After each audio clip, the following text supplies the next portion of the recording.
Father! Father!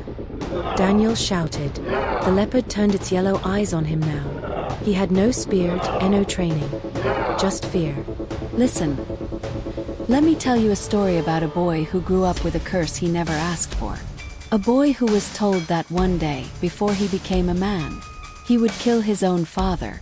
By the time we finish this story, you will understand why destiny is not always what it seems, and why fear can sometimes create the very disaster we are running from. This is the story of Daniel, and the man who feared him more than he feared death. The night Daniel was born, the sky over Riverbend Village was restless. Thunder grumbled in the distance. The wind hissed through the palm trees like a warning. In a small clay house at the edge of the village, a woman screamed. Grace clutched the wooden bedpost, sweat running down her face. Push, Grace, the old midwife urged. Just one more, one more. With one last cry, the baby slipped into the world. A boy. The midwife smiled with relief. A healthy baby boy, she whispered. You are blessed. Outside, his father, Thomas, paced in the yard like a trapped lion. Thomas was not an ordinary man. He was the best hunter in the region, broad-shouldered, strong, his reputation carried from village to village. Men respected him. Women feared his temper. When the midwife finally stepped out, Thomas rushed to her. Is it a boy? He demanded. She nodded. Yes. A boy. Strong lungs too. He nearly shouted down the roof. Thomas exhaled, shoulders relaxing. A son, he whispered. Thank God. A son to carry my name. But their joy did not last long. Old Elias, the village seer, arrived at dawn. He was not invited, he simply appeared at the doorway, walking slowly with his carved staff, eyes clouded like someone who had seen too much. Grace held the baby close. Thomas frowned. Elias, why are you here? The old man's voice was calm. I did not come by choice. I was sent. Last night, while the child's cry rose, a vision came to me. Grace stiffened. A vision. Elias stepped into the room, his presence changing the air. He looked at the baby boy, sleeping peacefully in his mother's arms. Then he closed his eyes. The child's name, he murmured, will be Daniel. And hear this carefully. He opened his eyes and fixed them on Thomas. Before this boy becomes a man, he will be the one to end your life. Silence. Grace's arms tightened around the baby. Thomas stared as if he hadn't heard properly. What did you say? Elias' voice didn't shake. I saw your blood on the ground, and your son standing over you. You cannot run from this. The path has been spoken. Grace gasped. No, that's impossible. Thomas stepped back, breathing hard. My own son? Kill me? Never. He turned to Grace, eyes wide with a fear she had never seen before. Give him to me, he said quietly. Grace clutched Daniel closer. Thomas, what are you doing? Give him to me. The midwife moved between them. Thomas, don't be foolish. He roared, move. The room trembled with his anger. Grace, crying, whispered, please, he is just a baby. Thomas's hands shook. He looked at the sleeping child, at his wife's tear-streaked face, then at Elias. Is there no other meaning? Thomas asked. Maybe it is a metaphor. Maybe. Elias shook his head. I only say what I see. How you respond, that is your choice. He turned and walked out, leaving the curse behind him like smoke. Thomas stood there, torn between love and terror. Finally, Grace spoke, voice shaking. If you kill this child, Thomas, you will not be saving your life. You will be killing your own soul. Thomas closed his eyes. When he opened them again, the fierce hunter was gone. In his place stood a man, afraid. I won't kill him, Thomas whispered. But from today, I will never trust him. And that was how Daniel entered the world, not as a blessing, but as a warning. Years passed. Daniel grew into a gentle, curious boy. He loved to watch birds floating on the river, loved to follow his mother to the market, loved to help old women carry their baskets. But there was one thing he never understood. Why his father looked at him like a stranger. When other boys in the village ran into their father's arms, Daniel stayed back. When other boys sat on their father's laps, Daniel sat on the floor near his mother. Whenever he tried to get close, Thomas found a reason to leave. "Father," Daniel called one evening as Thomas cleaned his hunting spear outside. Thomas didn't answer. Daniel walked closer, small hands clasped behind his back. "Father, can I come with you to the forest tomorrow?" Thomas's movements froze. "No, please. I'll be careful. I just want to watch. I won't touch anything." Thomas's jaw tightened. He remembered Elias' words, "Your blood will fall by his hands."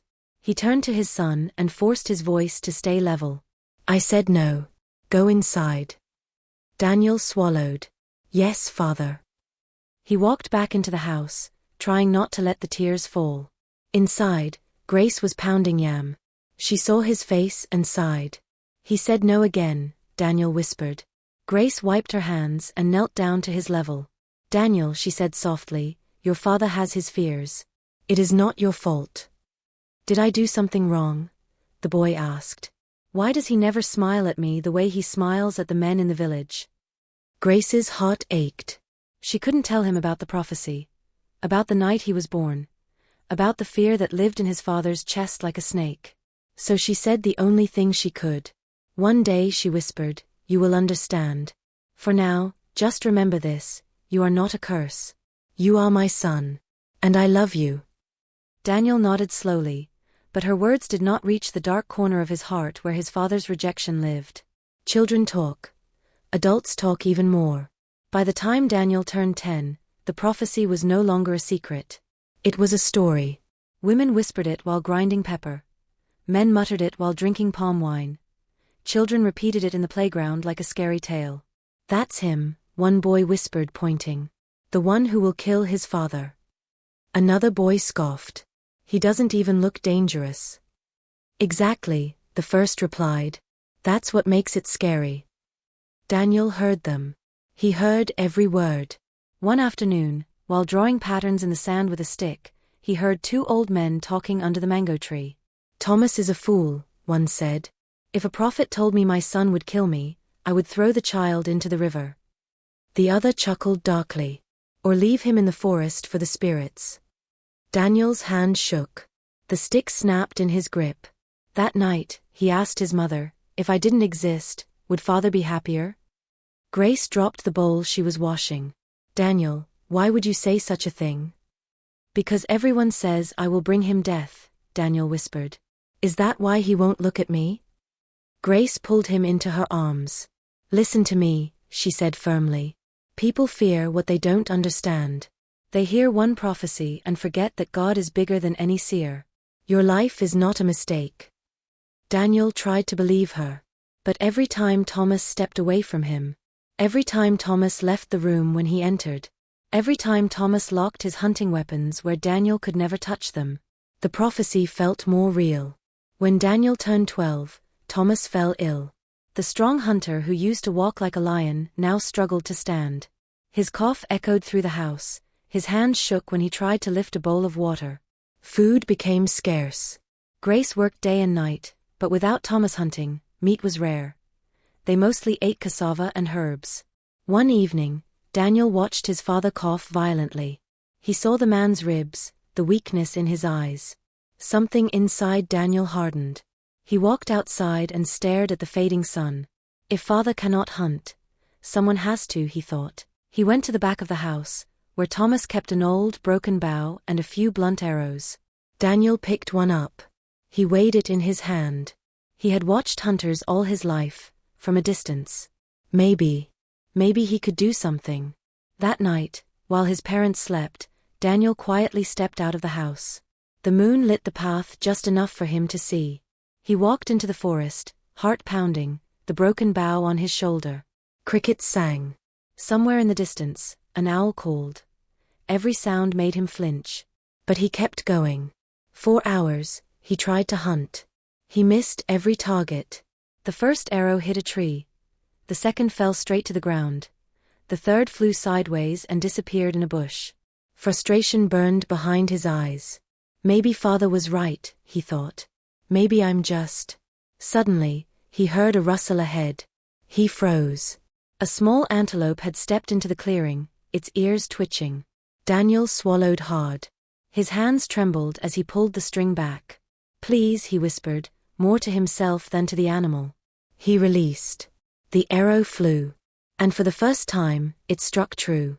It wasn't a perfect shot, but it was enough. The antelope stumbled and fell. Daniel stared, shocked, then rushed forward.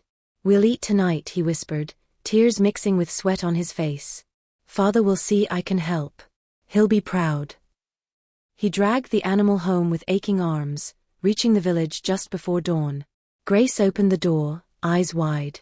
"Daniel, where have you been?" He smiled through his exhaustion. "In the forest. For us." Thomas, pale and weak, struggled to sit up as Daniel dragged the antelope into the yard. "You went hunting?" Thomas croaked. Daniel nodded, chest heaving. "I wanted to help. We need food. You always said a man must provide for his family. So I..." His voice faded when he saw his father's face. There was no pride there, only fear. "What did you touch?" Thomas demanded. "The old bow and arrows," Daniel said slowly. "They were just lying there so. Don't ever touch my weapons again." Thomas roared, coughing halfway through the sentence. Daniel flinched. Grace stepped between them. "Thomas, he brought us food. He's just a child." "A child?" Thomas barked. "He is the boy Elias spoke about. Don't you see? This is how it starts. Today he hunts for me, tomorrow he kills me in the forest." Daniel felt something crack inside him. "I went to help you," he whispered. "I thought you'd be proud." He blinked rapidly, fighting back tears. Thomas looked away, ashamed of the small part of him that was proud, and the much bigger part that was terrified. "Go inside," Thomas said, voice shaking. "Stay away from me." Daniel stared at him for a long moment. Then he turned and walked away. Not just from the yard. From the last piece of hope he had been holding. That night, Thomas couldn't sleep. Elias' prophecy echoed in his mind. "Your blood will fall by his hands." He lay awake, staring at the roof, listening to the sounds of the house, Grace's soft breathing, Daniel's faint movements in the next room. What if the boy woke up and decided to do something? What if the hunting was just the beginning? Around midnight, Thomas heard a noise outside. A faint crunch of dry leaves. His heart raced. He sat up quickly. There it was again, movement near the window. Thomas grabbed the spear he kept by the bed. Grace stirred. "What is it?" "Someone is outside," he hissed. He moved quietly to the door and stepped out into the yard. The moon was high, silvering the tops of the trees. Thomas's eyes scanned the shadows. "Who's there?" he called softly. No answer. Then beside the banana tree, he saw a figure. Small.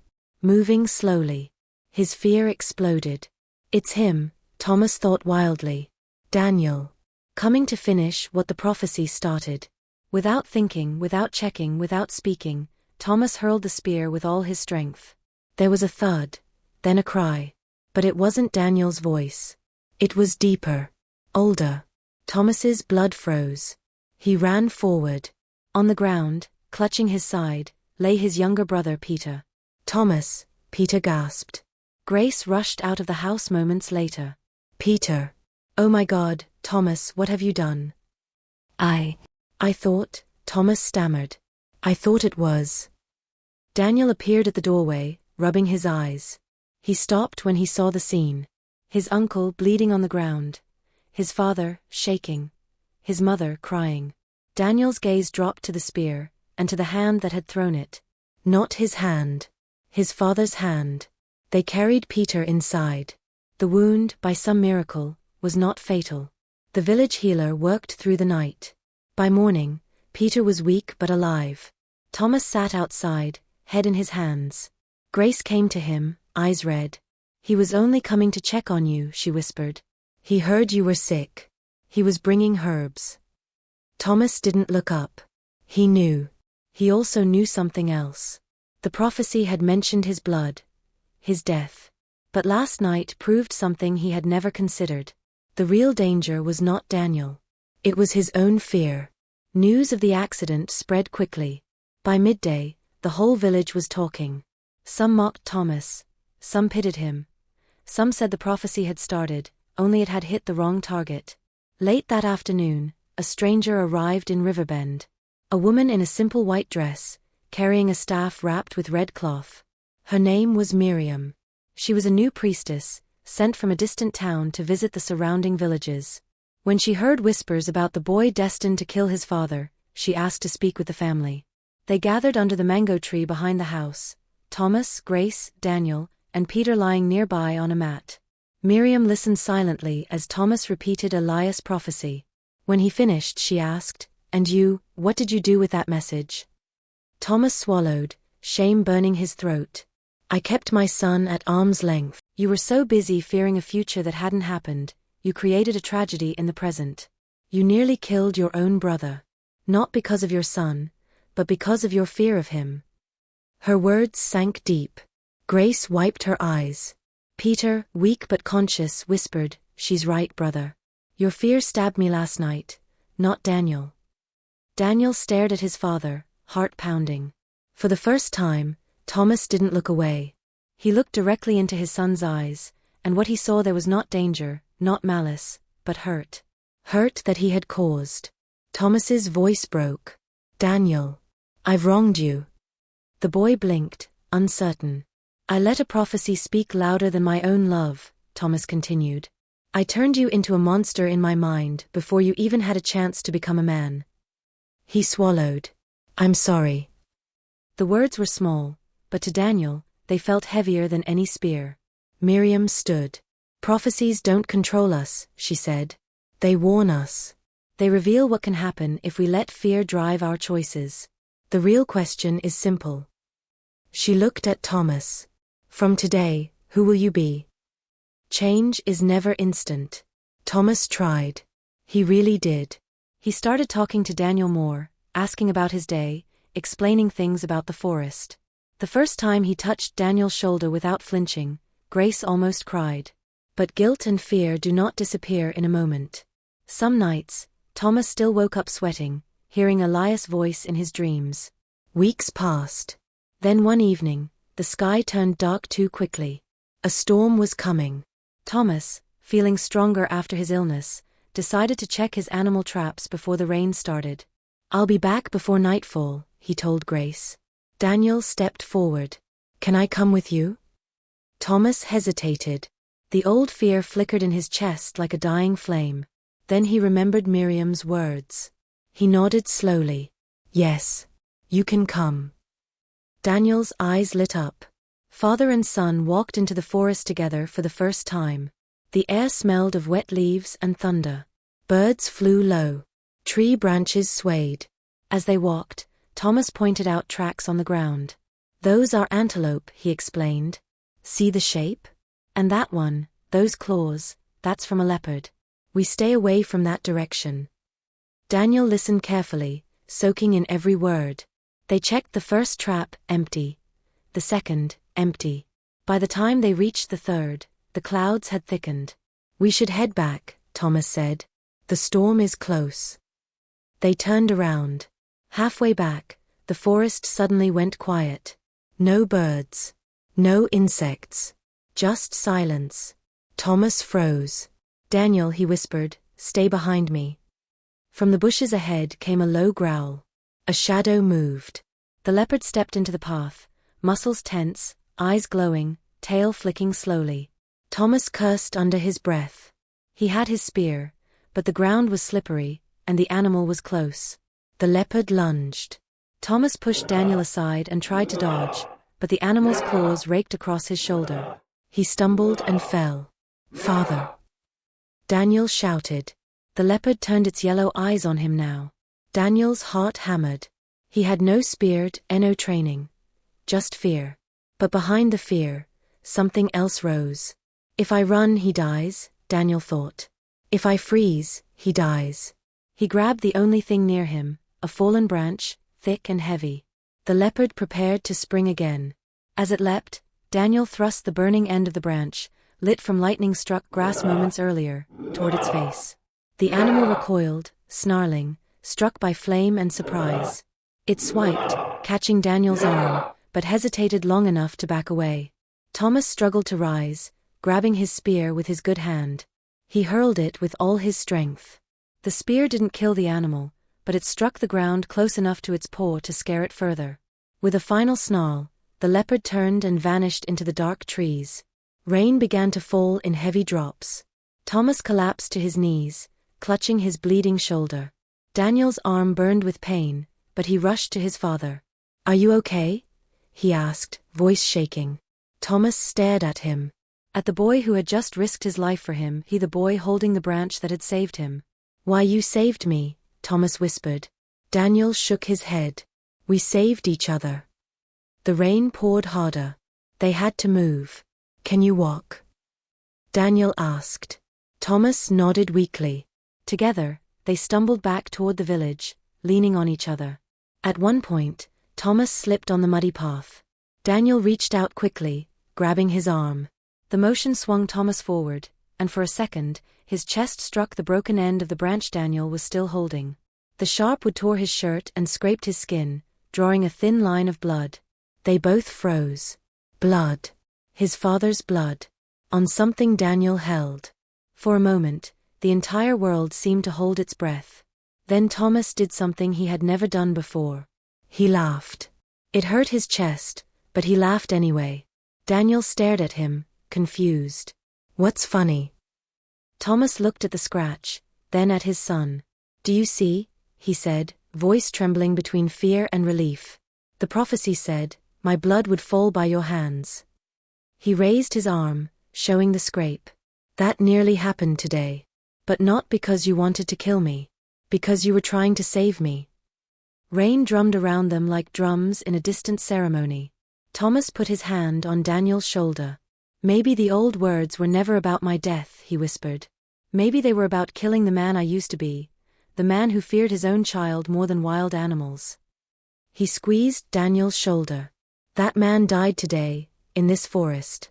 When they reached the village, people gasped at the sight. Thomas injured, Daniel supporting him. Grace ran to them crying, "What happened?" "A leopard," Daniel replied. "But we're okay. We just need the healer." As the healer tended to their wounds, Thomas told the story. But this time, he told it differently. He didn't say, "My cursed son almost killed me." He said, "My brave son saved my life." The villagers murmured. Some were shocked. Some moved closer to Daniel with newfound respect. That evening, under the same mango tree where Miriam had spoken, Thomas gathered the elders. Elias was there too, leaning on his staff. "I have something to say," Thomas announced. People fell silent. "For years," he began, "I allowed one prophecy to control my heart. I pushed my son away. I treated him like an enemy. I nearly killed my own brother because of fear." He looked at Daniel, who stood beside Grace. "But today in the forest when death came for me, it was that same boy who stood between me and the leopard." He turned to Elias. "Maybe you saw something true that night, old man. Maybe you saw blood, fear, danger. But you did not see everything. You did not see the love of a son who would risk his life for a father who never hugged him." Elias' eyes softened. Thomas continued. "From today, I will not call Daniel a curse. I will not call him the boy destined to kill his father. I will call him what he truly is." He placed a hand on his son's shoulder. "My protector. My second chance. My teacher." The villagers murmured again, this time with approval. Miriam stepped forward from the crowd. "What you did today, Thomas," she said, "is more powerful than any prophecy. You did not change the past.